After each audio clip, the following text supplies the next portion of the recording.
Welcome to DCTV, Laugh But Not Least. Fasten your seatbelts and come along as we chop it up with some of the funniest comedians from all around the globe.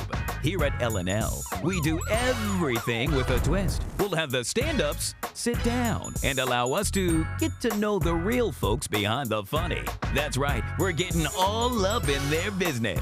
So if you're hungry for humor and need a good laugh, you've stopped at the right place. Here's your host, Niki Moore.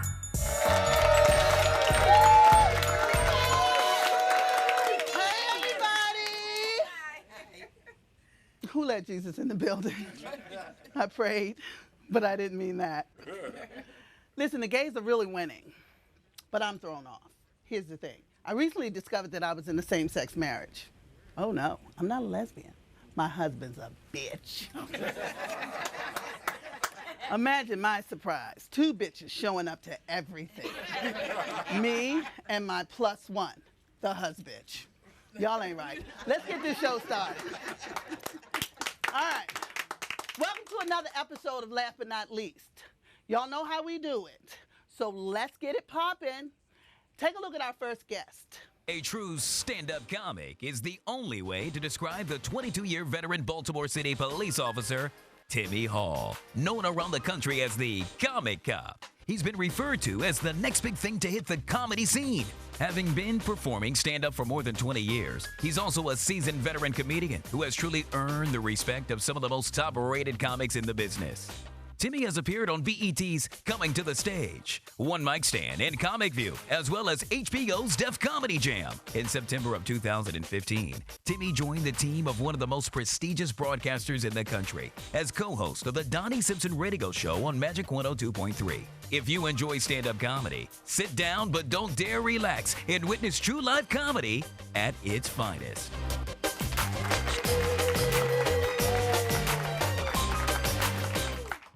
Welcome, Timmy. Welcome. Thanks for stopping by. Glad to be here. Check out our next guest. Comedian and mentor Ryan Ha was born in the inner city of Washington, D.C. The youngest of 2 boys, Ha was raised in a neighborhood with little to no Asian community presence, which provided a source for much of Ha's jokes. Being bullied for being different than his classmates, Ha used comedy as a defense mechanism to get people to laugh with him and not at him. After graduating from the University of Michigan, Ha moved overseas and worked in marketing for a technology company. But it was after his move to Beijing that he began performing stand-up comedy.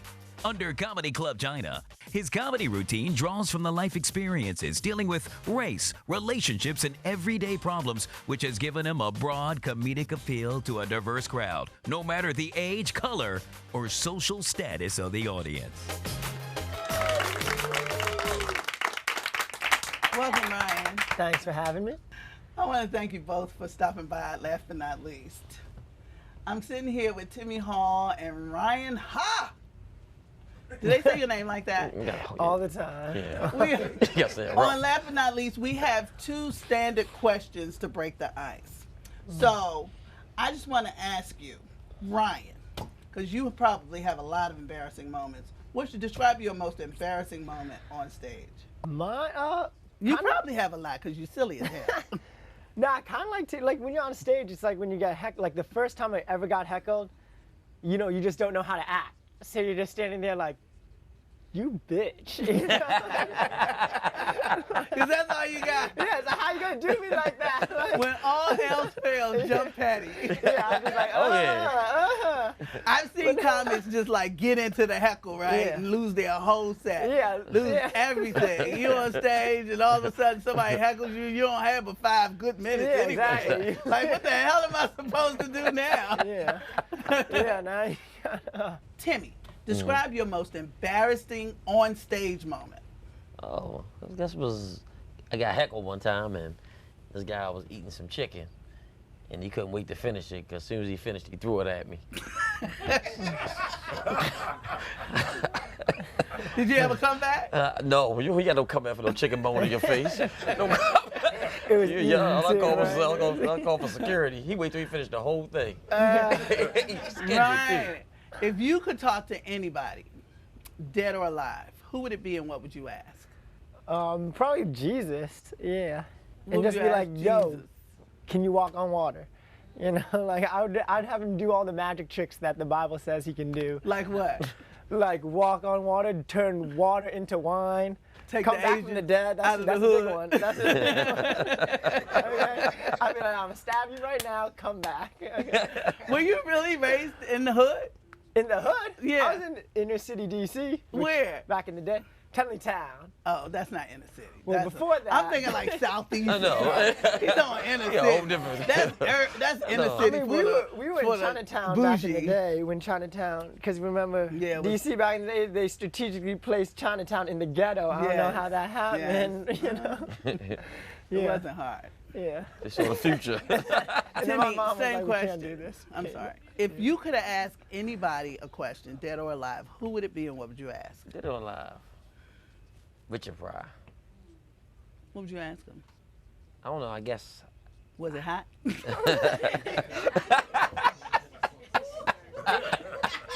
Y'all ain't right. Really, I would just ask him, I don't know, all the questions about back in the day doing comedy, you know, all the problems he went through. He was definitely You know? one of the greats. Oh, yeah. Definitely I one just of had the to ask best. him a lot of questions, you know. I Man. got a question for you Yes. about embarrassing moments. Embarrassing moment? Timmy, as a police officer, you have some extremely interesting stories. Yes. And you know, I have a fear of midgets. Right. I do And you too. told me a story about a midget. Right. Please tell that story to the DCTV Well, audience. I got beat up by a midget. My second year on the street. Basically, what happened was before they had central booking, we started taking prisoners to the district. So he decided he wanted to act stupid. So he jumped up and hit me in my face. That shot me right there. Then he took my shirt and put it on my head. I'm like, he put the shirt on my head and started hitting me like 15 times in my face with his little midget hands. My partner was laughing. He wouldn't help for nothing. So finally somebody grabbed him. So the funniest part, we go to court. And he's still locked up. He comes out of court with a little midget bop. Little thug midget. Little thug midget. And the whole audience laughing. Everybody in the stand laughing. They crying laughing. So the judge can't stop laughing, so now I'm laughing. So they asked him, you know, what's the charge of assault on police? Now by this time, everybody in tears. So the judge said, you know, they got him off. The judge said, look, all I want you to do is apologize to the officer. He looked right in my face and said, I'm sorry for whooping your ass. We gotta take a break, but when we return, we'll be invading a little bit more of your personal space. Stay in your seats. We're coming right back. You're watching Last But Not Least on DCTV. Here's your check.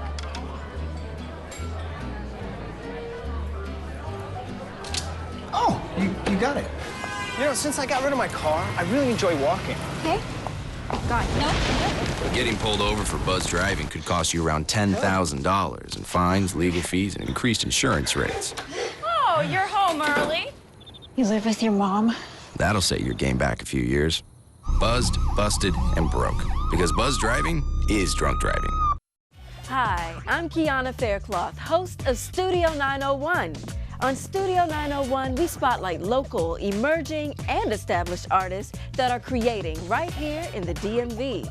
With us, you'll discover some of the area's greatest treasures, some of our best-kept secrets, and hear some never-before-told stories about living the creative life. Join us on Sundays and Fridays at 9 p.m. on Studio 901, where we just might spotlight you. Grandpa's saggy balls. Okay, I'm sorry. I saw his balls hanging out the chin. Okay. 4, 3, 2. Here we go. We're gonna make some juice. Looks good. You ready to try it? Challenge your kids to be active and eat healthy. It's okay. Okay. She took another sip. You saw it? Search We Can for ideas on how to get healthy together. Welcome back. Let's give it up for my DJ Oxygen. He is excellent. I'm sitting here with Ryan Ha and America's favorite comic cop, Timmy Hall, Mr. Media Muscles himself. He reminds me of Popeye. Don't he look like Popeye?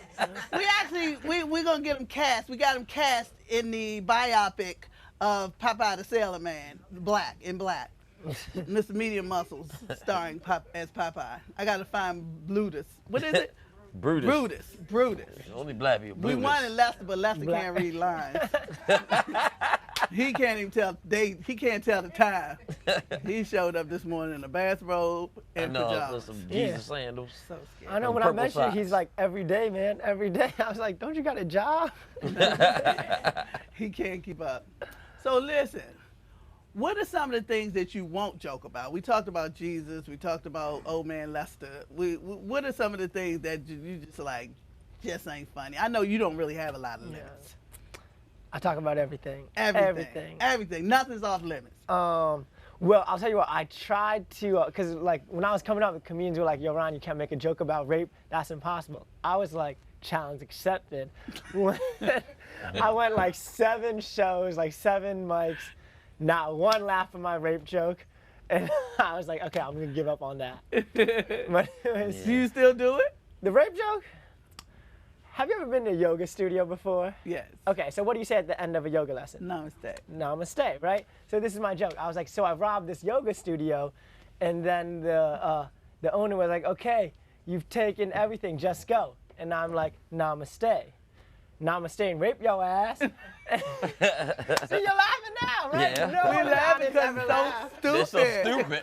Namaste and rape your ass. That's your hood crane right there, right? Exactly. Namaste. Yeah, okay. Yeah, All right, got it. No, Timmy, what's off limits? I know you real squeamish because you're a police rape officer. jokes is off my limits.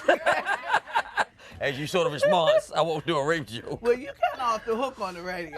Yeah, if but I won't. anybody listens to you on Magic 102.3, Yeah. you say some stuff. You push the envelope a little bit. Of course, but I'm certain things I won't, rape I won't talk about. Yeah. Mentally challenged. You do talk I'm sorry. about it. That's like my last joke. So I mean, I don't. I think that's just probably it.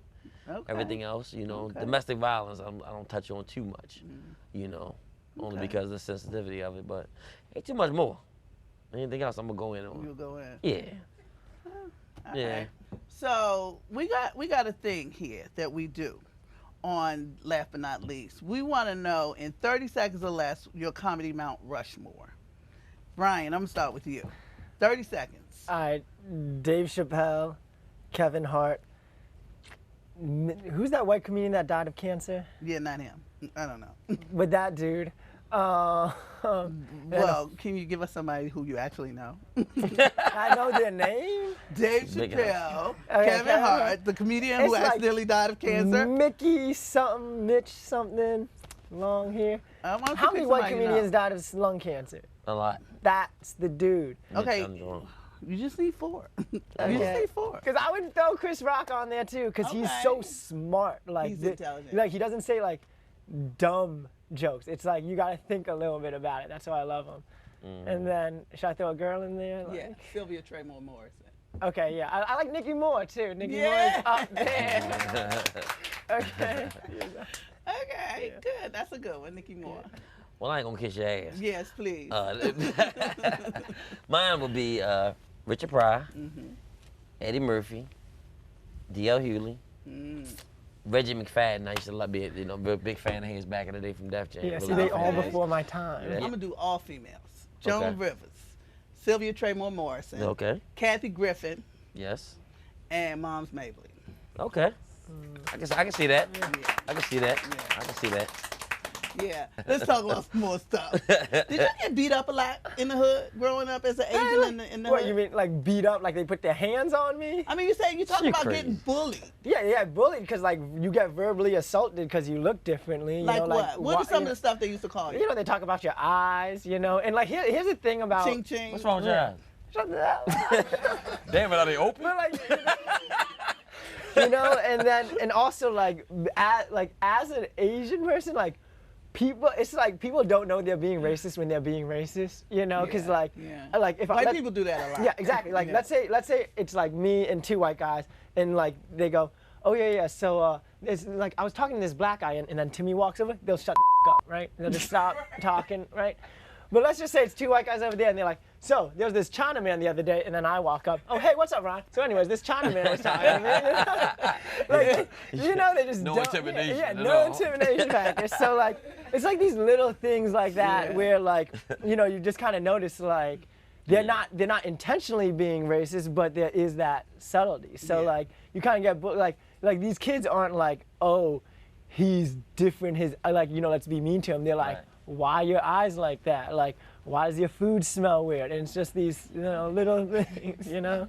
Okay. Why are you using two sticks? I'm being racist on the truth. All right, so we're gonna take another break, and when we return, we'll be talking about one of the biggest no-nos in the comedy game. What is it you say? Stay tuned. You'll find out.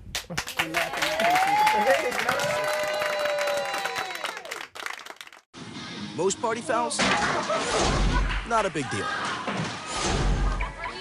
But if you decide to drink and drive underage, you could lose your license and your freedom. Underage drinking and driving, the ultimate party foul. If I got to go to college, oh my goodness. I like discovering new things. You get to see what works for you and what doesn't. That helps you evolve as a person. You get to make like a supernova of skill or talent or whatever it is. I've always wanted to go to college. I just feel like that's my destiny.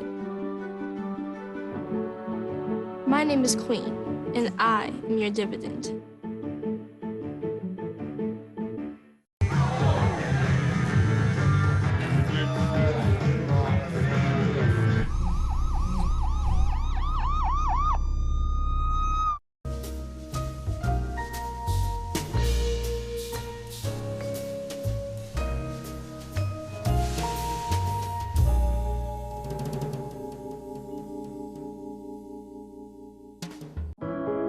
Taking care of a family member can lead to plenty of questions. Fortunately, there's a place to get the answers, for them and for you. Find articles, tips, and tools from experts and others who have been in your place. The Caregiving Resource Center at aarp.org/caregiving.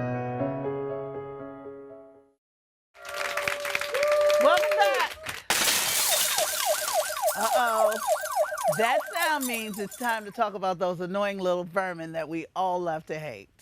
Joke thieves. Brian, just for kicks. Anybody ever stole your jokes? I'll answer that. No. You gotta get on a level where your jokes are worth stealing, you know? I'm not there yet, okay? I can keep all my jokes. You're not worried about the namaste? Yeah, that's the word. Namaste. It's like, you know what, Ryan? I can keep your jokes. Doing my shit. Because that's the shit. No. What about you, Timmy? Yes. Yes. You had a joke stolen? Yes, several times. Really? I see my stuff on television a lot. You know, all right. You've been out there a long time. You've been on a lot of stuff and a lot of shows. I mean, sometimes they happen to record it, you know, take it and put it on stage. And so, what do you do about it? Nothing. Like, what can you do? You can't do anything? I mean, you can approach the person. Have you ever approached anybody who has stolen your jokes? Oh, you damn right I did. Yeah, I had to. What happened? Did you get in a fight? Was it the midget? No, I would have said that. I would have said a damn thing to him. I'd have wrote a whole new routine for the midget. Have you ever stolen anybody's jokes? No, I don't. No, not at all. Have you? Nah. I did it once by accident when I first started. Like I was doing stuff and I ain't really have no jokes, you know. So I had probably 5 minutes, and that was like the only 5 minutes I still got, right? So I was in the room, and it was like a clean thing. It was like a gospel thing, and all of a sudden, I said what I now know to be a stock joke. I got to get out of here because I left the kids in the car. And that was it. I was like, oh, God. And I had heard this other girl do it, right? And I called her and told her, Girl, I ain't have nothing else. It just came out. I don't know what happened. It just came out. Oh, they all said like rerun tape of the Doobie Brothers. It just came out. Your whole 20-minute set. Came out by accident. Girl, you ripped They wanted a headliner. Girl, you killed the show. No, but a lot of times what happens is you're out with your friends and you're talking, you know, and then somebody says something funny, right? And then when you're on stage, you recreate that story, and your friends are like, "Yo, Ron, like that's my joke," and I'm like, "No, it isn't. We were having a conversation." Right. Okay. You're a conversation. You have to announce it though. You have to announce it. Like, can I use that? I'm gonna use that. Yeah. And then I get a lot of stuff from my non-comedian friends. Yeah, like my that's business what I get partner, all. Lester, tells me a lot of stuff. He's extremely funny, but can't tell a joke to save his Wait, life. Lester's not a comedian? No, no. Lester's just a maniac. Okay. He's not a comedian. He can't I thought help he lived it. that life. He does. Who come to work? He who does. come to work in a robe?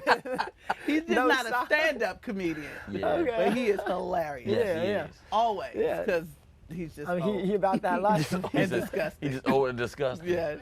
And it makes for a lot of fodder. Yeah. So, anyway, do you know anybody who you've witnessed having either stolen somebody's jokes or somebody stealing their jokes?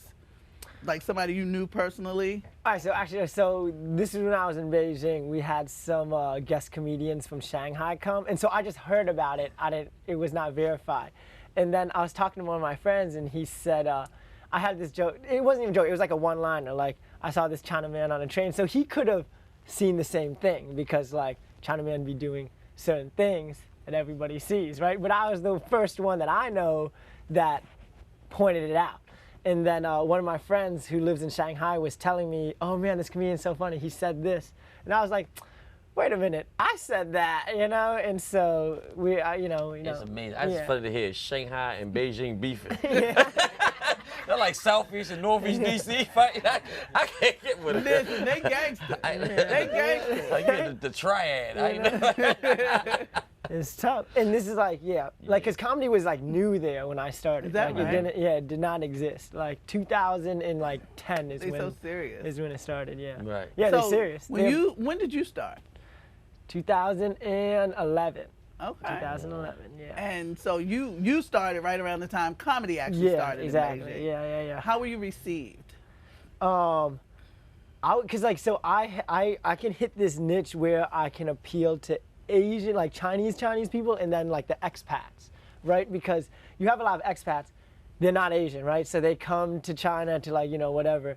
And then if they crack a joke about Chinese people, it's like, that's not funny, that's just racist, you know? But when I do it, you know, it's like if you said Chinaman, I'd be like, yo, hold up, Nikki, you can't be saying that word, you know? Sort of like you saying the N-word. Yeah, exactly. Have you ever? Dropped an N-bomb? Yeah. You been Yeah. You know he has. You know he has. Get your Chinaman ass beat here. You want me to say that? Everybody was a kung fu. I'll be like that dude from the O.J. Simpson trial. Deny.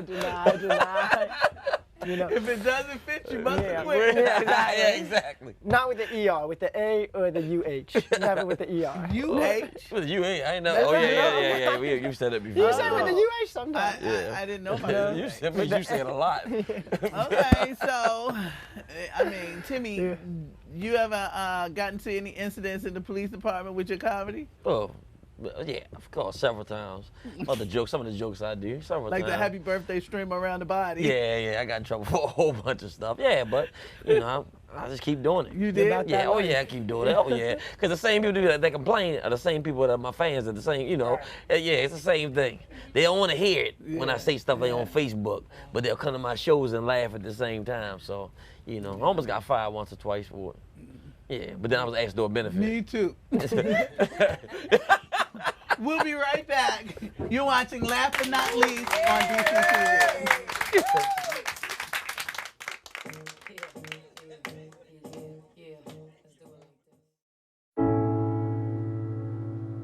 I guess sometimes things just happen. Devastating things. Your whole world changes in an instant. That's what happened to me the day my mother had a stroke. I'm Paul George, and I want you to spot a stroke fast. F, face drooping. A, arm weakness. S, speech difficulty. T, time to call 911. Protect the ones you love. Spot a stroke fast.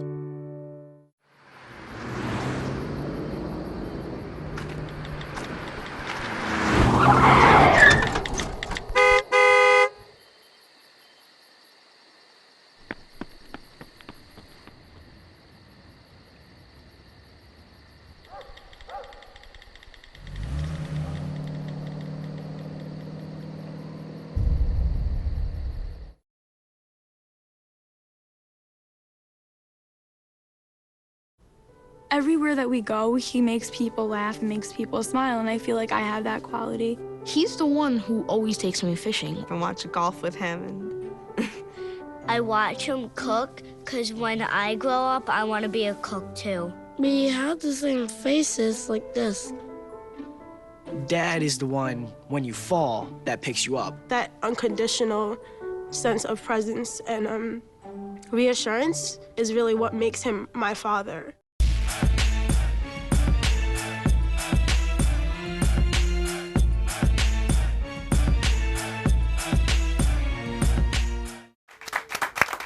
Welcome back.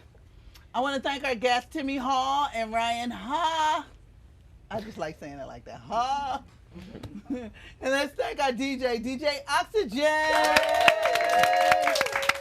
Thank our wonderful studio audience, and thank you for joining me, Niki Moore, on DCTV's Last But Not Least, where we bring you into the minds and lives of your favorite comedians. We bring it. Yes, we do. If you want to find out more about what you saw here today, hit us up on Twitter, Instagram, or Facebook at Your DCTV, and visit our website, dctv.org. Remember, when you think you've had enough, there's always room for more. I'm Niki Moore, and this is Last But Not Least. See you next time.